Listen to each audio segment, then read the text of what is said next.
Hello uncle, எப்படி இருக்கீங்க? ஆ இருக்கேன்ப்பா. கேள்விப்பட்ட அங்கிள் உங்க போய் ஓடி போய் கல்யாணம் பண்ணிட்டானாமே. ஆனா உங்க போய் இப்படி பண்ணுவான்னு நினைச்சு கூட பண்ண. 1000 தான் எனக்கு ஃப்ரெண்டா இருந்தாலும் இந்த விஷயத்துல என் சப்போர்ட் உங்களுக்கு தான் அங்கிள். சரி விடுங்க அங்கிள், போனவங்க 3 மாசத்துல திரும்பி வந்துருவாங்க, வேலையை பாருங்க. எது வந்துருவாங்களா? ஐயோ அங்கிள், 3 நாள்ல வரலாம், 3 மாசத்துல வரலாம், இல்ல 3 வருஷத்துல கூட வரலாம் அங்கிள். எப்படி பார்த்தாலும் உங்க பையன் தானே, வந்து தானே ஆகணும். அதெல்லாம் ஒண்ணும் இல்ல. என் பையன் இங்க இருக்கிற பாத்ரூம் தனியா போனாலே பயப்படுவான். அவன் இப்படி ஓடி போயெல்லாம் கல்யாணம் பண்ணிருக்க மாட்டான். எவனோ என் பையனுக்கு ஹெல்ப் பண்ணிருக்கான், அவன் மட்டும் மாட்டினா.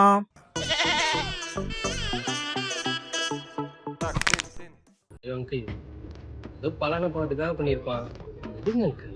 எப்படிப்பா விட முடியும்? எப்படி விட முடியும்? இன்னைக்கு நான் தலை குஞ்சு நிக்கிறதுக்கு காரணம் என் பையன் இல்ல, அந்த பையன். அவனை விட மாட்டேன். கமிஷனர் ஆபீஸ்ல என் பையன் யார் யார்கிட்ட பேசினாலும் நம்பர் இருக்க சொல்லியிருக்கேன். இது மட்டும் கிடைச்சிச்சு, அவன் எல்லாத்தையும் விட்டு கொடலை உருவி பொரியல் செஞ்சு சாப்பிடுறான். நீ ஏன் பாத்துக்கிற?